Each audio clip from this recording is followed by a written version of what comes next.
guía terapéutica. Y en esta guía terapéutica hemos avanzado la primera línea de fármacos, como las biguanidas, que se usan cuando el paciente no tiene más de 1 a 1,5 puntos por encima del valor objetivo de hemoglobina glucosilada. Esa es la monoterapia, ¿verdad? Con metformina es el fármaco de primera. Luego, hemos hablado también de la segunda línea de estos fármacos que son combinados con la metformina después de 3 meses de usar la metformina y de no lograr los objetivos terapéuticos. Hemos estudiado las sulfonilureas y las glitazonas. Hoy vamos a ver los inhibidores de la dipeptidasa, los agonistas de la incretina. Vamos a estudiar también los inhibidores del cotransportador sodio-glucosa a nivel de los tubos colectores renales. Y voy a mostrarles algo de los fármacos misceláneos que son utilizados no de rutina, pero son más a problemas específicos, especiales de la diabetes, que está restringido quizás al especialista y no al médico general. Entonces vamos a continuar con los grupos farmacológicos efectivos de segunda línea y vamos a ver estos inhibidores de la dipeptidasa 4. Si se recuerdan, hemos dicho que cuando la glucosa entra a nuestro organismo por vía oral, se produce una liberación de insulina gracias a las incretinas que se liberan a nivel del tubo digestivo. Estas incretinas actúan sobre unos receptores del GLP-1 a nivel de las células beta del páncreas, produciendo una liberación mayor de insulina dependiendo del gradiente de glucosa que entra a la célula beta. Cuando se administra la glucosa por vía intravenosa, la elevación de la insulina no es la misma. ¿Por qué? Porque cuando entra por vía intravenosa, si bien va a haber un ingreso de esta glucosa a las células beta, no va a haber la mediación de las incretinas que se generan en el tubo digestivo. Los pacientes con diabetes de tipo 2 tienen una liberación de incretinas menor. Se reduce la liberación de estas incretinas, por eso es que también existen problemas de hiperglicemia.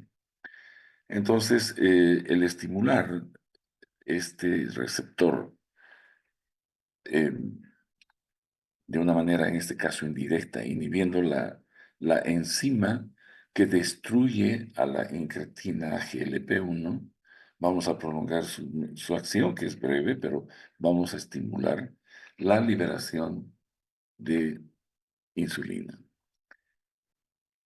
Normalmente este efecto de liberación de,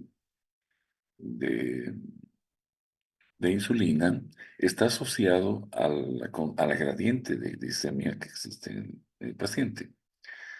En los pacientes normoglicémicos no va a tener el mismo efecto.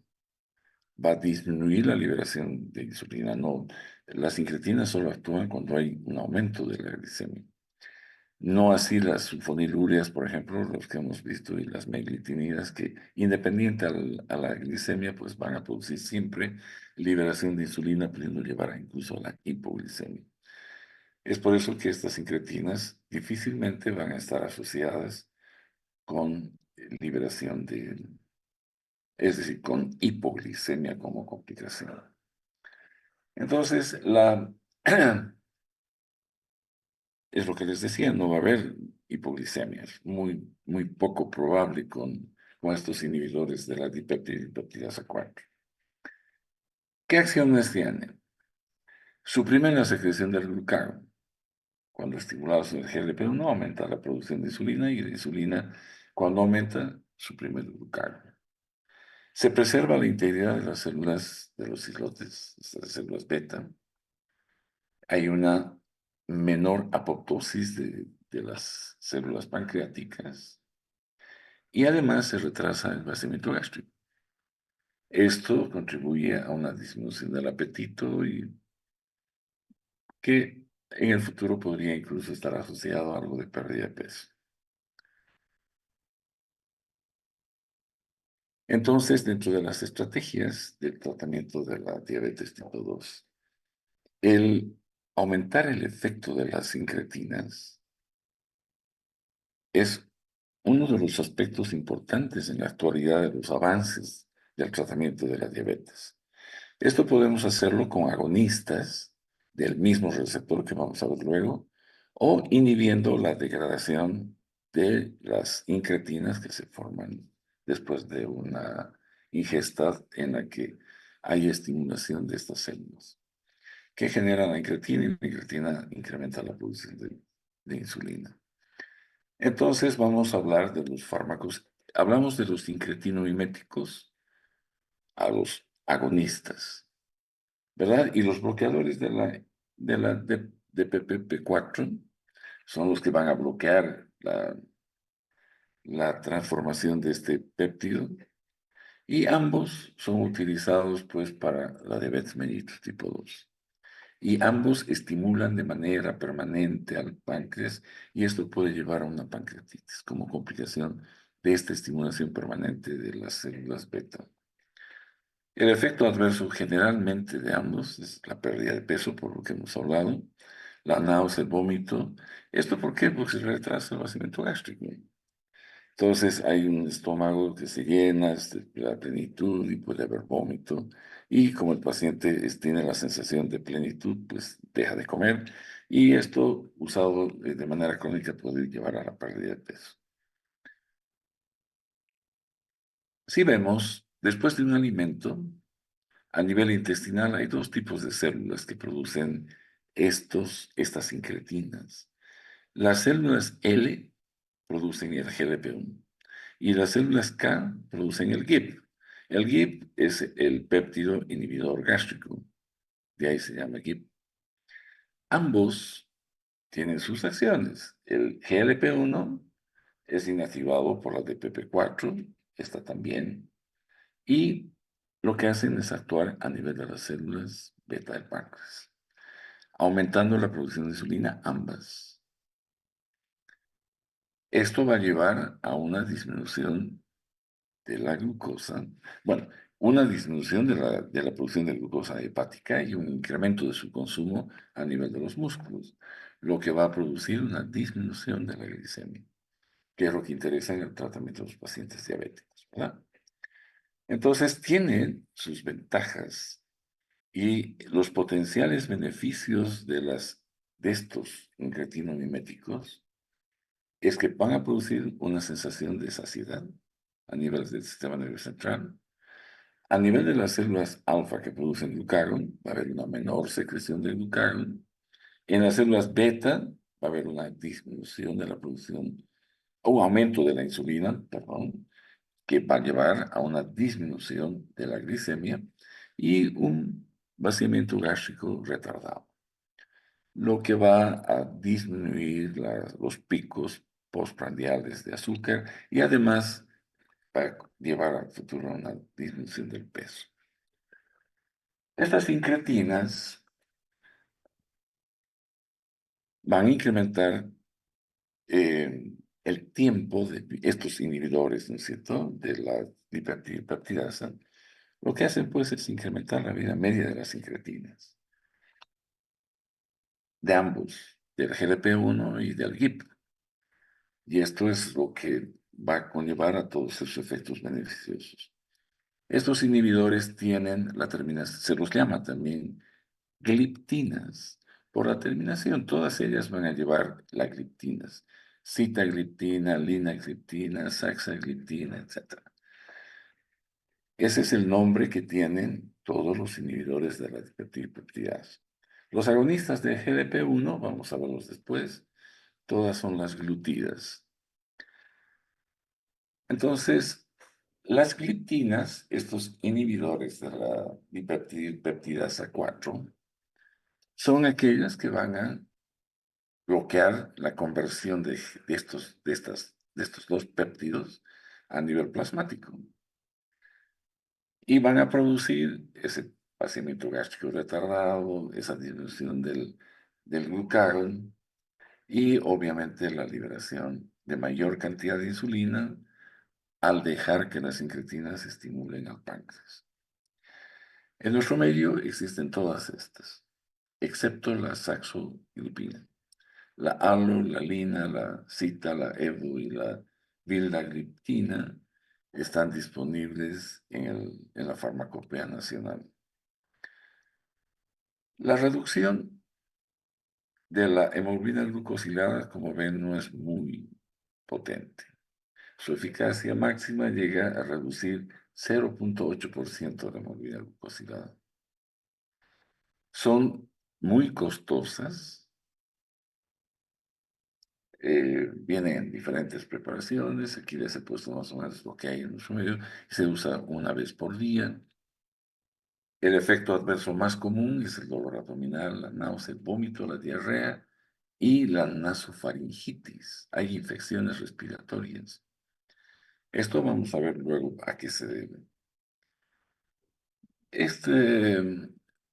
Los fármacos que son incretinomiméticos, estos que van y actúan sobre el receptor, tienen menos náuseas, menos pérdida de peso y menos posibilidades de producir hipoglicemia en relación a los que inhiben la dipeptidasa 4.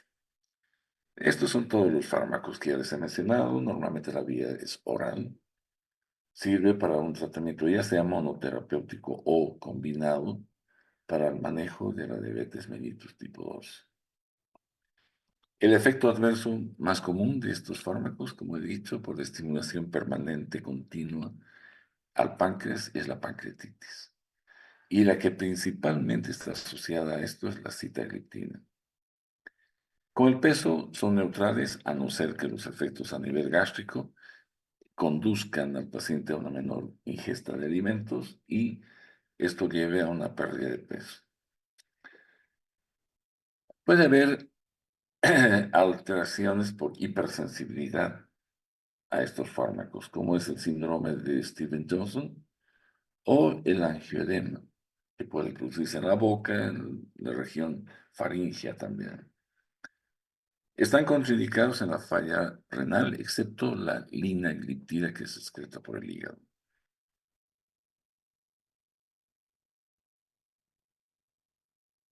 ¿Qué pasa con estos fármacos? Uno de los efectos adversos de estos fármacos es que van a interactuar con los CD26, que son un tipo de linfocitos, ¿no? Son activadores alternativos de los linfocitos T. Al inhibir el CD26, lo que va a pasar es que va a incrementar el riesgo de infecciones. Por eso es que estos pacientes tienen mayor incidencia de enfermedades infecciosas del aparato respiratorio y además producen una rinofaringitis como complicación. La saxagliptina puede llevar a la insuficiencia cardíaca congestiva. La vilaclistina a la hepatitis. O sea, hay que tener mucha precaución con estos fármacos cuando se los usa a largo plazo. Los agentes que la FDA ha aprobado son la alo, la lina, la saxo y la sitagliptina. Sus ventajas es que tienen bajo riesgo de hipoglicemia, bajo riesgo de efectos adversos significativos, son neutros con el peso y se pueden utilizar en la insuficiencia renal. Sus limitaciones tienen una eficacia de máximo de 0,8 para bajar la hemoglobina glucosilada. Hay un posible riesgo de pancreatitis aguda. La saxagliptina, que les he dicho, está asociada con insuficiencia cardíaca y un mayor riesgo de hospitalización.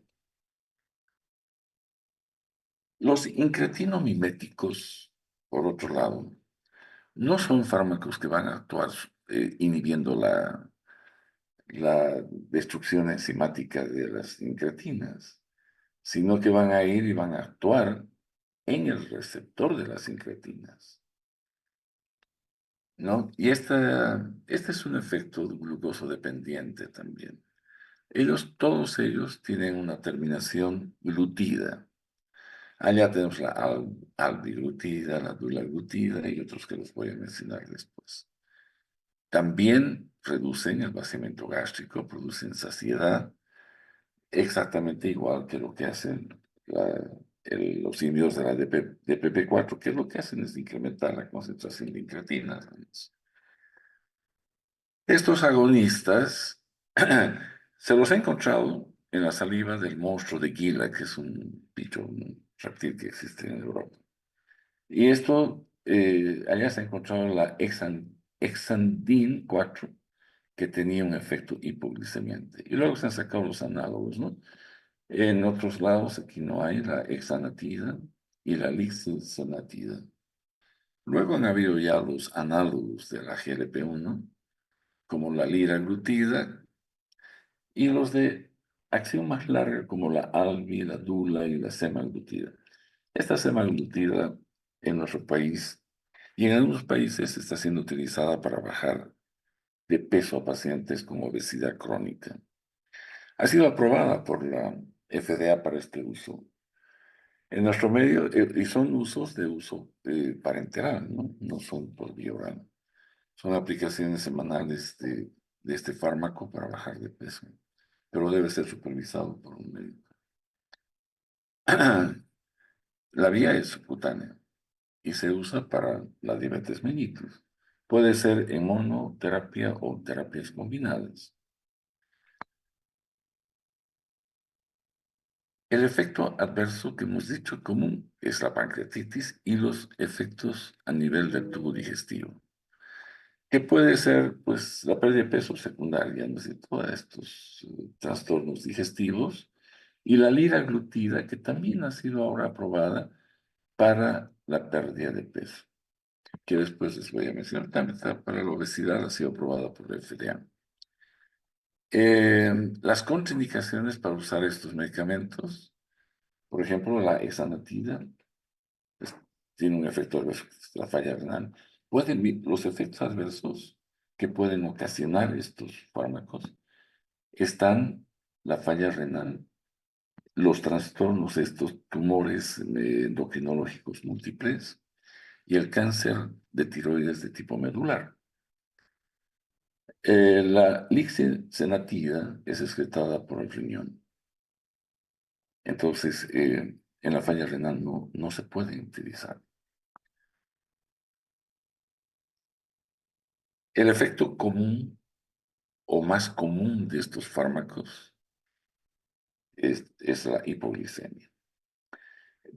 No tanto como la insulina y los otros que hemos visto que son secretagogos, pero por suerte los inhibidores de la GLP-1 o eh, los enzimáticos o los simpáticos o mejor dicho, los incretinomiméticos, ellos tienen una capacidad pues, de hipoglicemia, pero mucho más alejada que la insulina y los otros hipoglicemiantes orales.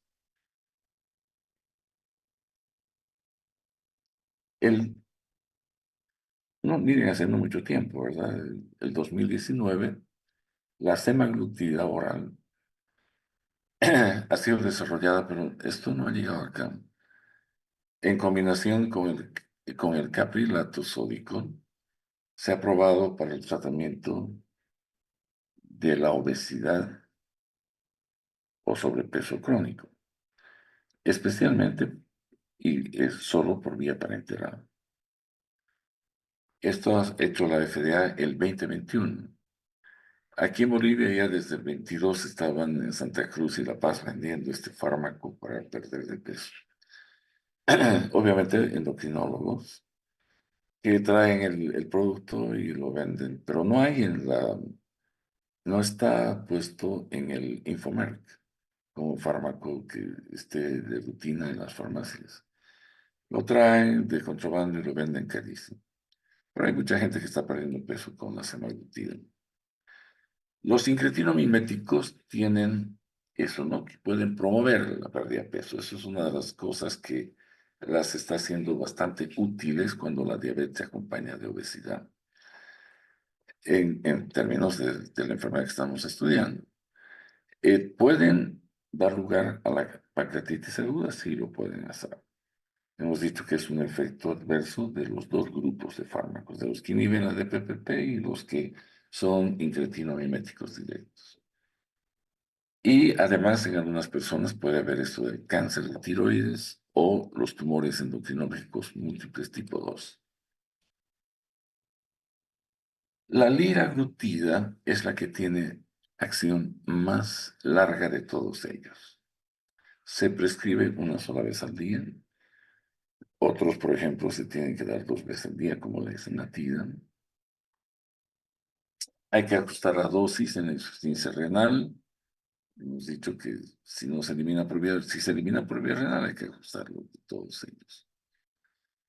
Y recientemente la liraglutida, como les decía, ha sido aprobada para el manejo de la obesidad. O sea que dentro de este grupo tenemos dos fármacos, la semaglutida y la liraglutida, que están aprobados para el tratamiento de la obesidad. Así no esté asociada a la diabetes mellitus. Las ventajas de estos agonistas es que son altamente eficaces, de bajo riesgo de producir hipoglicemia. La pérdida de peso es común. Las limitaciones es que pueden producir náusea, vómito, diarrea, etcétera, y que se inyectan por vía subcutánea. No es dolorosa la inyección, pero es una desventaja porque hay que usar la vía parenteral, que siempre conlleva más riesgos que una vía oral. Los efectos cardiovasculares, se habla de que hay un ensayo que se llama LEADER, en el que han estudiado la liraglutida, y hay otro que es el SUSTAIN 6, que estudia la semaglutida, y se ha visto que hay un efecto de protección cardiovascular que se reconoce en estos fármacos en los pacientes diabéticos, que normalmente cuando no son tratados con esto, pues la probabilidad de lesiones o de eventos cardiovasculares es alta.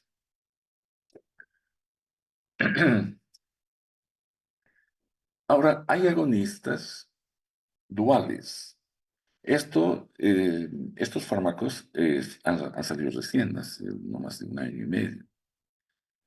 Estos agonistas duales están trabajando sobre el receptor no solo del GLP-1, sino también del GIP, del péptido inhibidor gástrico. Entonces, trabaja sobre ambos y parecen tener efectos beneficiosos no solo en el metabolismo de los carbohidratos, sino también de los lípidos. Hacen todo lo que hacen estos fármacos, retardan el vaciamiento gástrico, disminuyen la glicemia, entonces tienen efectos eh, doblemente beneficiosos.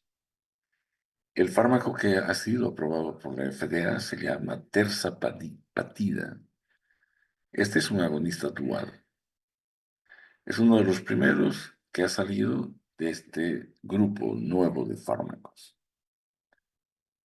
Actúa sobre ambos receptores, ¿no? Y sus beneficios es que mejora el control glicémico, la pérdida de peso es significativa y una reducción de riesgo cardiovascular, posiblemente mejora la función también hepática y renal, y estos agonistas representan una evolución importante en el tratamiento de la diabetes mellitus tipo 2.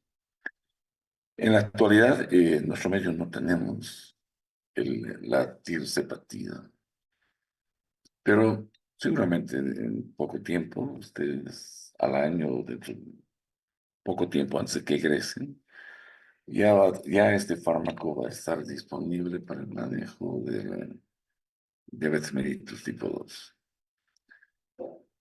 Otro fármaco que agonista del receptor GLP-2, porque no solo hay el GLP-1, hay el GLP-2 también.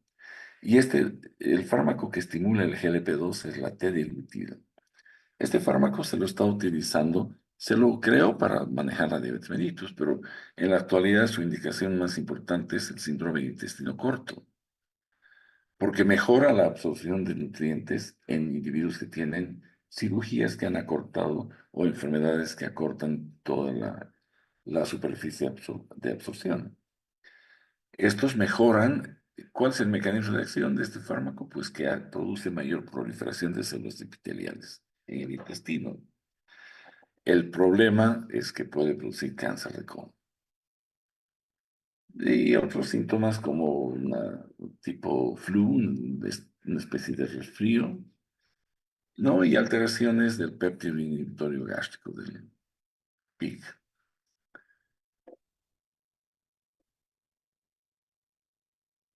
En el futuro próximo, pues estamos viendo que el manejo que se está pretendiendo, los fármacos que se están pretendiendo desarrollar, no solo están orientados al tema de la glicemia, sino también están enfocados en la obesidad que acompaña a la mayor parte de los pacientes diabéticos.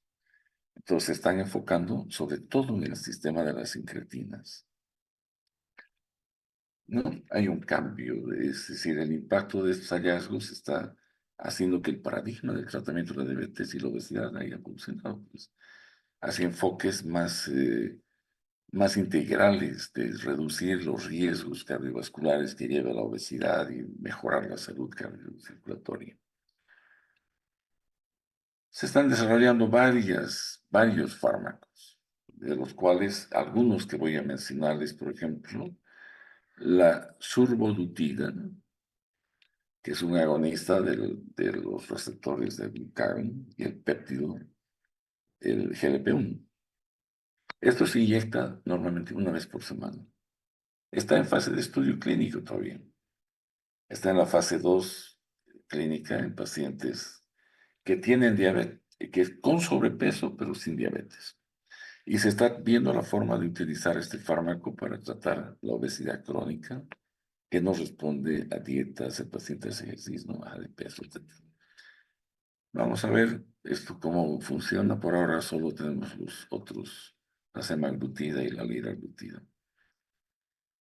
Este que aún todavía no tiene un nombre genérico, la FDA lo llama el LI 3537021, que es un agonista también selectivo y potente y además de efecto prolongado sobre el receptor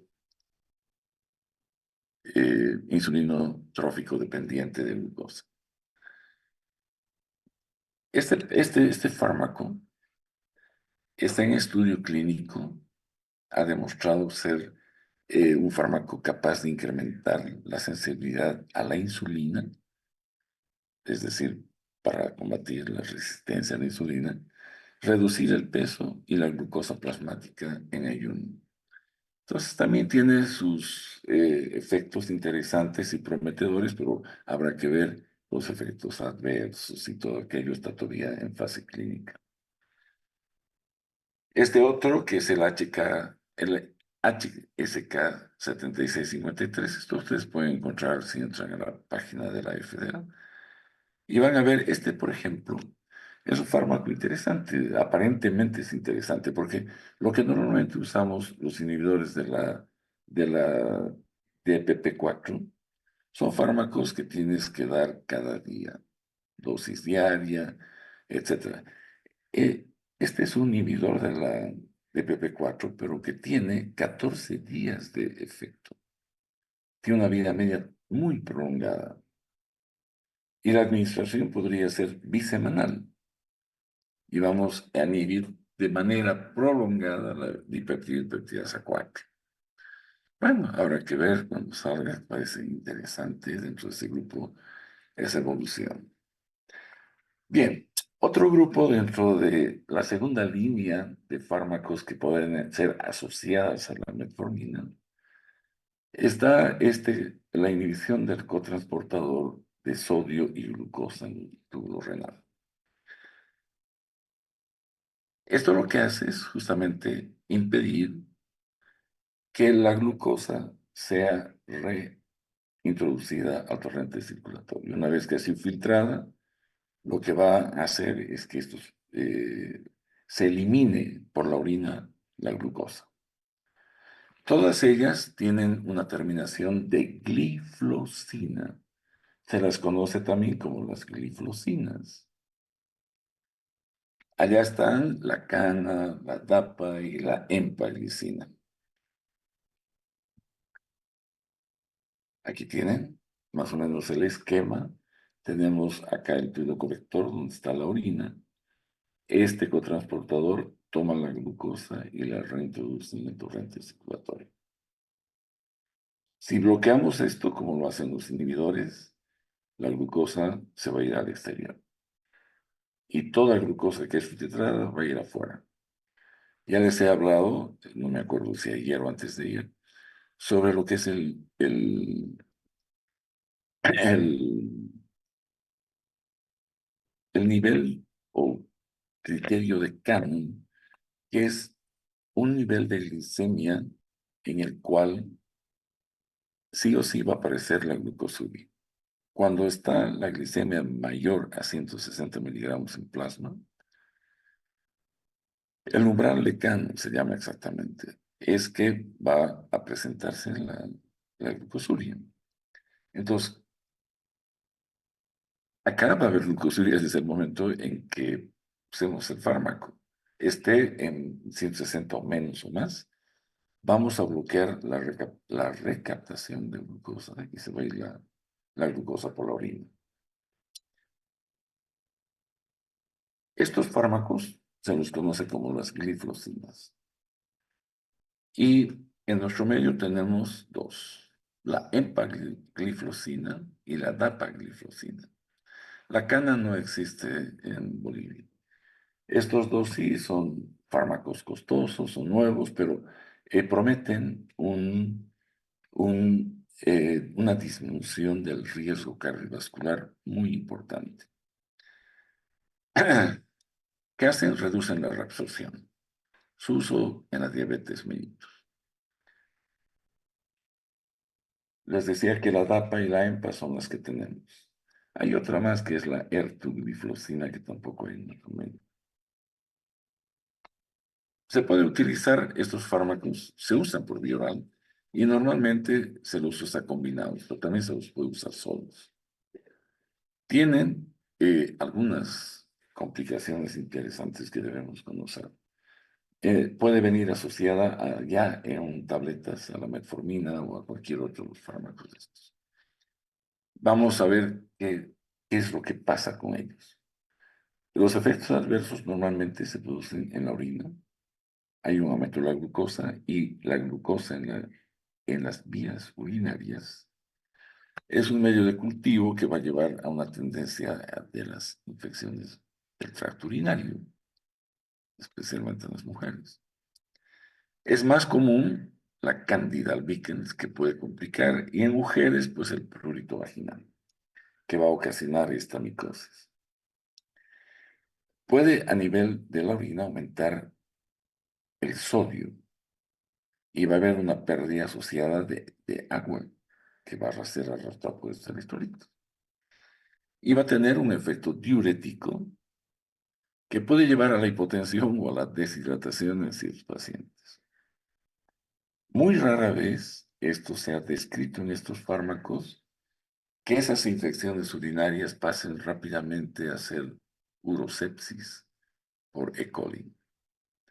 En algunos pacientes se presentó la gangrena de Fournier, que también está asociada a leche. Es una necrosis de músculos y a veces hasta de los genitales, que acaban a veces también con amputación de extremidad o la muerte del paciente. Eso es la gangrena o síndrome de Fournier. La osteoporosis y la fractura ósea, la pancreatitis, la cetoacidosis diabética. La empagliflozina produce riesgo de amputación en las extremidades en los pacientes diabéticos. La dapagliflozina aumenta el riesgo de cáncer en la vejiga y de mama. O sea, no son, y como esta es una enfermedad de por vida, el tratamiento con los fármacos son prolongados, casi de por vida, si no hay que ir cambiándolos. Y el riesgo siempre hay que tenerlo presente.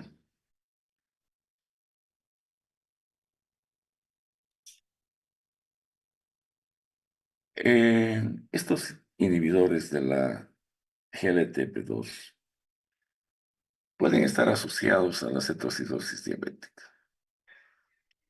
Este efecto adverso de estos inhibidores puede ser debido, bueno, normalmente la cetoacidosis se debe a una baja dosis de insulina.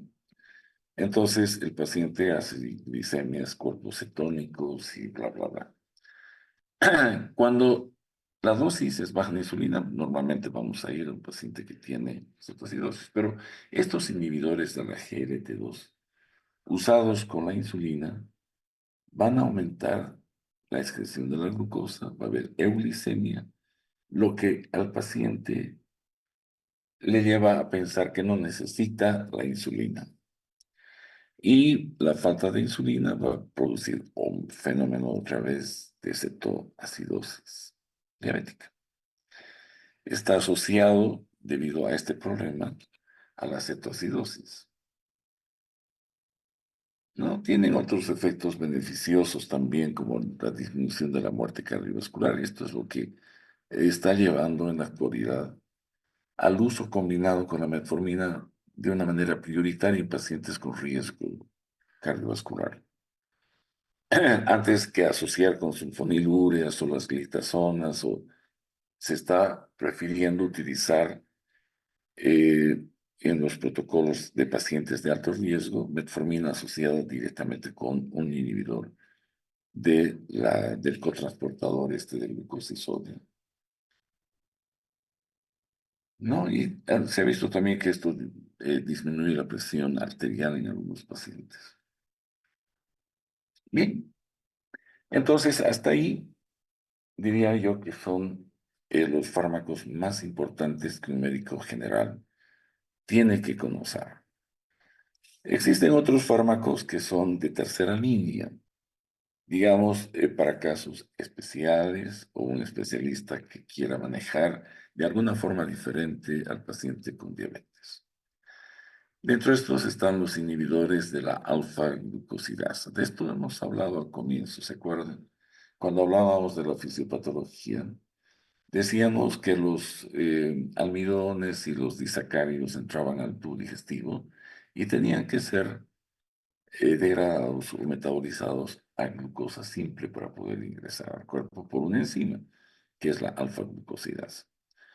Y los fármacos que inhiben la alfa-glucosidasa son los que van a impedir que esos compuestos sean degradados a glucosa, impidiendo su absorción. Ahí tenemos varios. En nuestro medio solo tenemos la voglibosa, voglibosa, que se puede utilizar entre 0,6 y 0,9 miligramos por día, etcétera. Esas son las dosis, ¿no? Los otros no existen en el medio. Entonces, ¿qué damos? Pues damos para evitar justamente que estas azúcares que no son azúcar simples, no sean degradadas hacia azúcar simple. El mecanismo de acción es bloquear la alfa-glucosidasa. Se usa para tratar los estados de hiperglicemia postprandial en pacientes con diabetes mellitus tipo 2. El efecto adverso, pues obvio, ¿no? Más almidón, más disacáridos en el colon, pues vamos a tener un problema.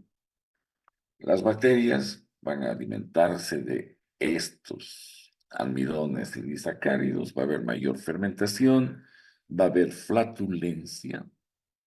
Esta MC, saben ustedes qué significa lo más común. Lo más común como efecto adverso es que haya flatulencia. Y puede haber diarrea igual, porque estas sustancias son osmóticas, pues jalan agua. Y al jalar agua, el paciente va a tener no solo flatulencia, sino diarrea. Y esos son los efectos más comunes de estos inhibidores de la alfa-glucosidasa. Es para el control prandial y postprandial, ¿no? Y son tomados después del primer bocado de alimento.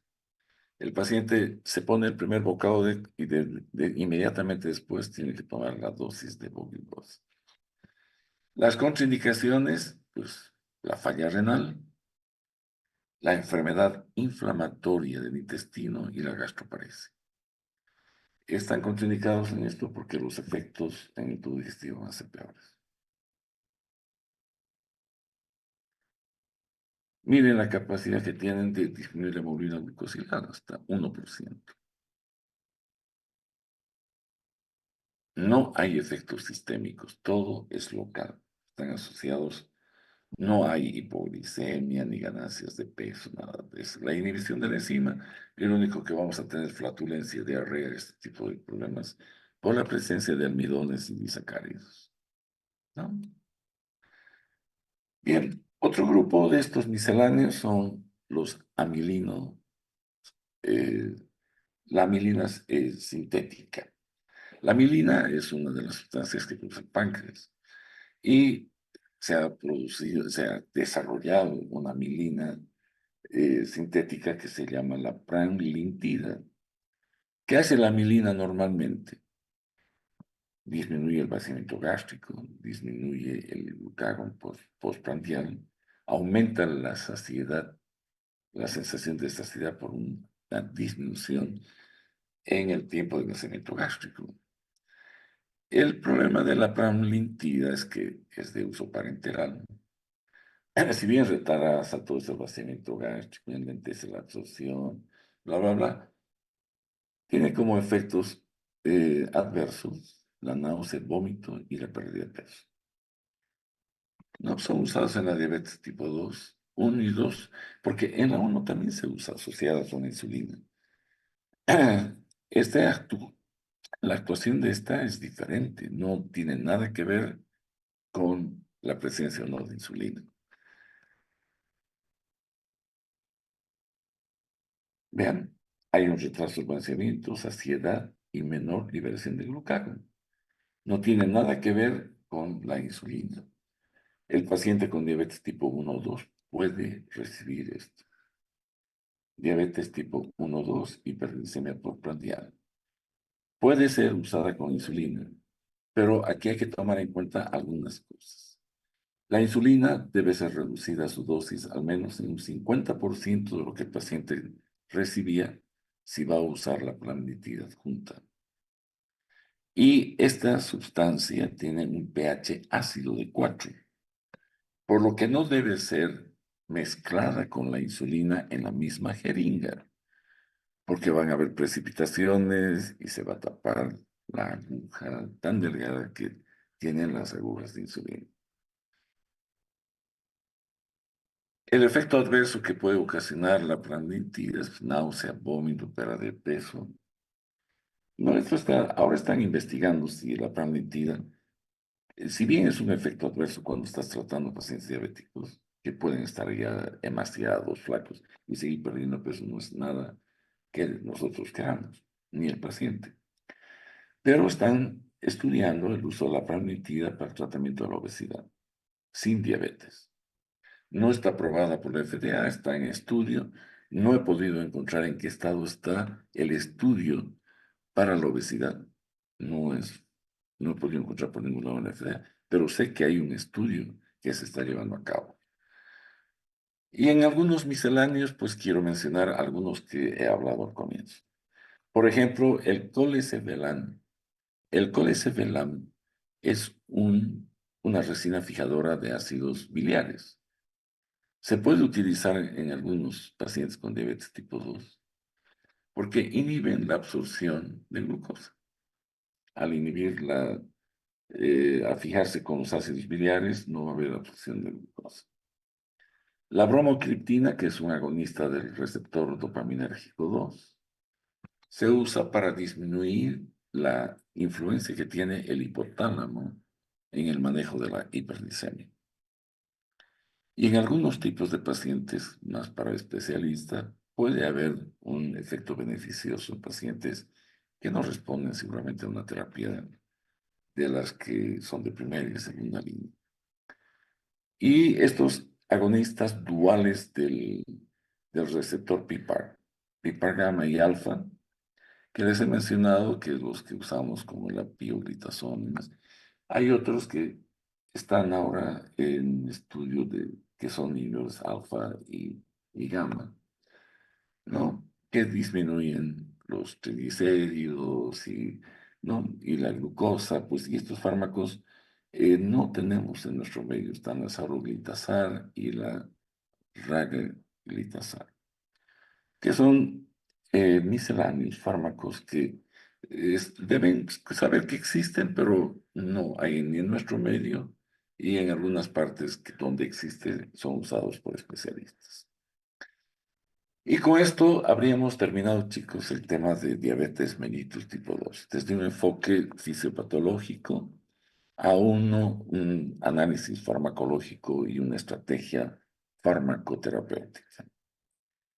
Bueno, eso es todo. Voy a dejar el material en la plataforma como PDF y seguramente algunas de las preguntas del examen van a salir de esta presentación. Que les vaya bien, suerte en sus estudios y espero no verlos al año, pues. Bueno, chao, chao.